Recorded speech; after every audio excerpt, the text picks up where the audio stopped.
여러분은 성경을 읽을 때 이해가 안 되거나 너무 어렵다고 느껴본 적 없으신가요? 혹시 성경은 그냥 종교인들만 보는 책 아니야? 라고 생각하셨나요? 하지만 놀랍게도 성경은 우리 인생에 꼭 필요한 지혜와 해답이 담긴 책이에요. 오늘 영상에서는 왜 성경이 중요한지, 그리고 어떻게 읽어야 바르게 이해할 수 있는지 쉽고 친절하게 알려드릴게요. 첫째, 성경은 하나님의 말씀입니다. 성경은 단순한 종교책이 아니에요. 전지전능하신 하나님께서 사람들에게 하신 말씀을 담은 책이에요. 우리가 신앙생활을 하는 이유는 사람을 믿기 위해서가 아니라 하나님과 그분이 보내신 메시아 예수님을 믿기 위해서입니다. 요한복음 1장 1절, 태초에 말씀이 계시니라. 이 말씀은 하나님과 함께 계셨으니 이 말씀은 곧 하나님이시니라. 즉, 성경은 곧 하나님의 존재 그 자체를 증거하는 책이라는 거죠. 둘째, 성경은 우리에게 교훈을 줍니다. 그럼 성경은 우리 삶에 어떤 도움이 될까요? 디모데후서 3장 16절에는 이렇게 나와 있어요. 모든 성경은 하나님의 감동으로 된 것으로 교훈과 책망과 바르게 함과 의로 교육하기에 유익하니. 즉, 성경을 제대로 깨우치면 내 인생 문제를 해결할 지혜는 물론이고 이 세상 너머의 진리까지도 깨달을 수 있어요.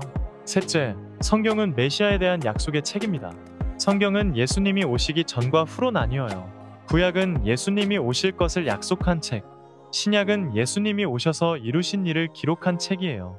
요한복음 5장 39절, 너희가 성경에서 영생을 얻는 줄 생각하고 성경을 연구하거니와 이 성경이 곧 내게 대하여 증언하는 것이니라. 즉, 성경은 한결같이 예수님을 증거하고 있어요.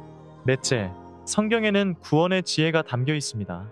성경은 단지 지식을 전하는 책이 아닙니다. 구원에 이르게 하는 지혜가 있어요. 디모데후서 3장 15절, 성경은 능히 너로 하여금 그리스도 예수 안에 있는 믿음으로 말미암아 구원에 이르는 지혜가 있게 하느니라. 성경을 보고 믿는 자는 하나님께서 구원에 이르게 하신다는 거예요. 그런데 이 귀한 성경을 제대로 배우지 못하면 어떻게 될까요? 다섯째, 성경을 제대로 배우지 않으면 오해하게 됩니다. 마태복음 22장 29절, 너희가 성경도 하나님의 능력도 알지 못하는 고로 오해하였도다. 하나님과 예수님에 대한 오해는 성경을 오해한 데서 비롯된다는 것이죠. 그러니까 성경은 배워야 합니다. 정확하게 가르치고 바르게 배워야 해요. 그럼 성경은 어떻게 읽어야 할까요? 첫째, 비유를 이해해야 해요. 성경은 수천 가지 비유로 쓰여 있어요. 사람을 동물이나 사물에 비유하기도 하고 농사나 전쟁 이야기도 많이 등장하죠. 비유를 문자 그대로 보면 성경은 너무 어려워져요. 무엇을 상징하는지 풀어서 봐야 해요. 둘째, 시대적 배경을 고려해야 해요. 지금은 스마트폰 시대지만 성경이 쓰일 땐 소로밭을 갈던 시대였죠. 그 시대의 문화와 환경을 알아야 성경이 자연스럽게 풀립니다. 셋째, 영과 육을 구분해야 해요. 불심판이란 말이 나오면 어떤 건 진짜 불이고 어떤 건 말씀을 뜻하는 거예요. 무엇이 영적인 의미고 무엇이 육적인 의미인지 구분해야 해요. 넷째, 인간의 입장이 아닌 하나님의 입장에서 봐야 해요. 이사야 55장, 내 생각은 너희 생각과 다르며 내 길은 너희 길보다 높다. 우리가 이해 안 된다고 틀렸다고 말할 수는 없죠. 하나님의 관점에서 이해하려는 태도가 필요해요. 다섯째, 축소와 확대의 원리를 기억하세요. 하나님의 말씀은 개인, 가정, 사회, 민족, 세계, 우주 단위로 적용돼요. 너무 크면 작게, 너무 작으면 크게 보면서 적용해보세요. 여섯째, 사명에 따라 말씀의 적용이 달라요. 예수님은 안식일의 주인이셨고 제사장만 먹는 떡을 다윗이 먹어도 죄가 안 됐어요. 하나님이 주신 사명에 따라 적용 방식이 달라질 수 있다는 점 기억하세요. 일곱째, 하나님은 항상 사람을 통해 역사하셨어요. 아모스 3장 7절, 주 여호와께서는 자기의 비밀을 선지자들에게 보이지 않고는 행하지 않으신다. 하나님은 직접 행동하지 않으시고 반드시 사람을 통해 일하셨습니다. 성경은 하나님의 마음을 알고 예수님을 믿고 우리의 삶과 영혼을 변화시키는 책입니다. 하지만 그 깊은 뜻을 모르고 보면 오히려 오해하게 되죠. 그래서 우리는 성경을 배워야 합니다. 정확하게, 순리적으로, 깊이 있게. 하나씩 천천히 배우면 놀랍게도 내 인생이 바뀌기 시작합니다. 오늘은 성경을 어떻게 읽어야 하는가? 성경의 한 이야기를 통해 보겠습니다. 혹시 이런 생각 해보신 적 있나요? 나는 왜 이렇게 평범하게 쓰이고 있을까? 내 인생도 누군가의 손에 달려있는 걸까? 내가 나를 쓰면 그냥 나일 뿐입니다. 하지만 하나님이 나를 쓰시면 나는 작품이 됩니다. 예를 들어 볼게요. 한 그루의 소나무가 있어요. 이 나무가 평범한 나무꾼 손에 들어가면 그냥 땔감이 됩니다. 하지만 이 나무가 분재 장인의 손에 들어가면 작품이 됩니다. 같은 나무인데도 말이에요. 이처럼 나라는 존재도 마찬가지입니다. 누구의 손에 들렸느냐에 따라 인생의 쓰임새가 달라집니다. 그런데 문제는 우리는 너무 자주 나는 왜 이렇게 평범하게 살아가지? 하나님은 왜 나를 안 써주실까? 이런 고민을 해요. 그런데요, 하나님은 아무나 사용하지 않으십니다.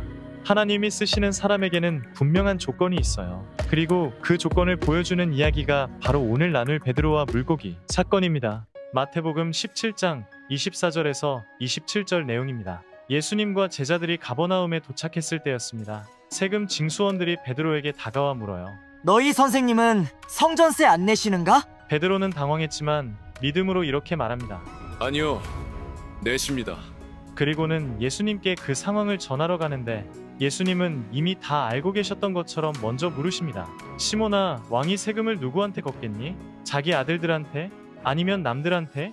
베드로가 대답해요. 남들에게입니다. 그러자 예수님이 말씀하십니다. 맞아. 그러니까 왕의 아들인 우리는 안 내도 돼. 그치만 사람들의 오해를 막기 위해 우리가 내는 게 좋겠다.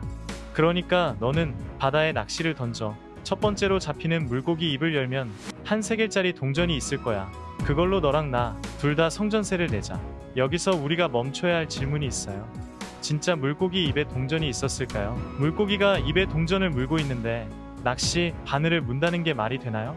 보통 그럴 땐 입을 다물고 있지 않을까요? 게다가 베드로는 이미 예수님을 따르며 어부의 삶을 내려놓은 상태였어요. 마태복음 4장 20절. 그들은 그물을 버려두고 예수를 따르니라. 즉, 더 이상 어부가 아니었다는 말입니다. 그런데 지금 예수님은 다시 바다에 낚시를 던지라고 하세요. 이건 단순히 물고기 잡아서 돈 생겼다는 기적 이야기가 아니라 깊은 상징과 메시지를 담고 있는 말씀이라는 거죠. 여러분, 이 말씀 문자 그대로 보면 와, 진짜 물고기 입에서 동전이 나왔다고? 이렇게 생각할 수 있어요. 하지만 이 장면엔 깊은 비유가 담겨 있어요. 성경은요, 사실 거의 대부분이 비유로 되어 있어요. 예수님도 늘 비유로 말씀하셨어요. 마태복음 13장 34절에서 35절. 예수께서 비유가 아니면 아무것 말씀하지 않으셨다. 에스겔서 20장 49절. 사람들이 나더러 비유만 한다고 말한다. 즉, 여기서 물고기와 낚시는 단순히 물고기를 뜻하지 않아요. 이 물고기는 사실 사람을 의미하죠. 그리고 낚시라는 행위는 전도를 뜻하는 비유입니다.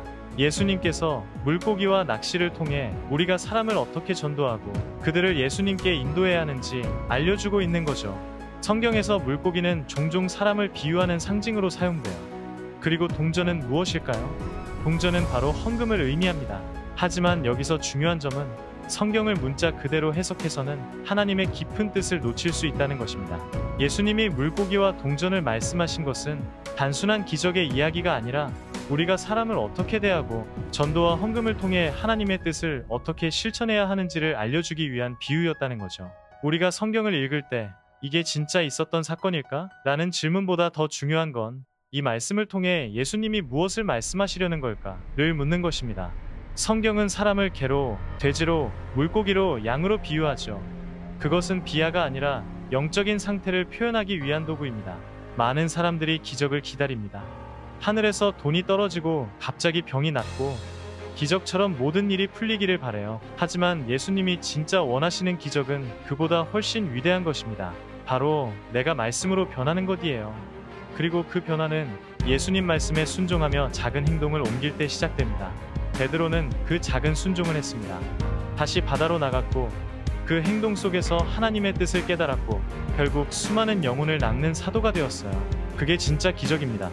호주에 이런 명언이 있습니다.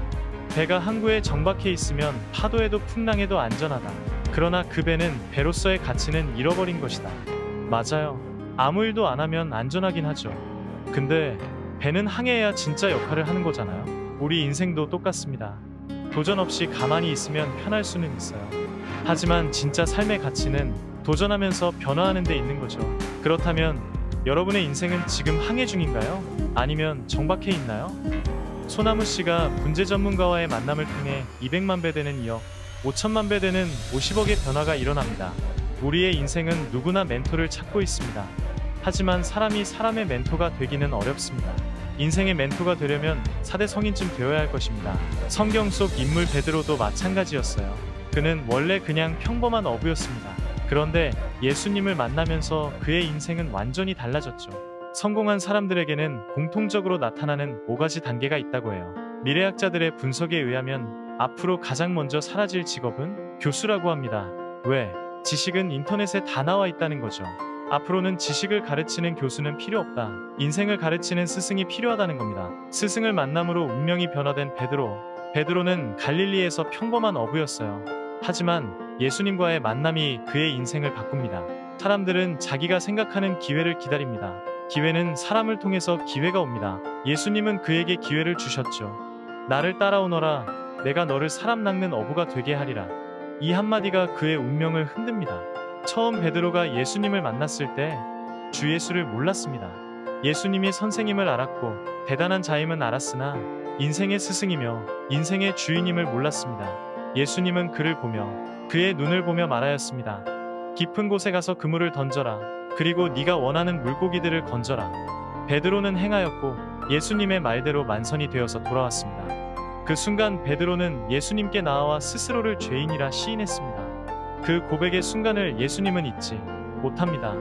베드로의 고백은 성령에 취하여 자신의 부족과 죄를 들고 신 앞에 나온 인류를 대표한 고백이요, 자신의 인성을 걷어내고 마음으로 주를 보기 위한 첫걸음의 고백이었으며 스스로 주를 판단하고 바라보았던 양심의 고백이었습니다. 그 고백으로 인해 그는 예수님의 제자로서의 역할을 해내기 시작했습니다. 베드로는 모든 걸 버리고 예수님을 따르기로 선택해요. 베드로가 버린 것은 배와 그물만이 아니었습니다. 배와 그물은 생계수단이었고 부모와 장모, 장인, 아내, 자식 모두 버린 것이지요. 주님 안에서 오직 주님만 사랑하고 가도 그 안에 세상 사랑, 물질 축복, 명예, 권세가 다 있고 잘되고 형통하는 것이 다 있습니다. 세상을 버리면 돈이 없어 못 살고 굶어 죽고 알거지 되는 줄로 잘못된 생각을 합니다.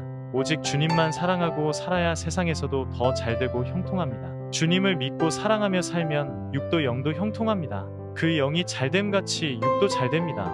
하지만 따라간다고 쉬운 건 아니었어요. 풍랑도 겪고 예수님을 3번이나 부인하는 실수와 시험도 겪습니다. 그리고 결국 그는 진짜 사람을 낚는 어부가 됩니다. 하루에 3,000명 전도하고 백부장 고넬료 전도하며 초대교황이 된 베드로. 이게 바로 기적 아닐까요? 지금 이 영상을 보는 여러분도 아마 컨택트 중일 수 있어요.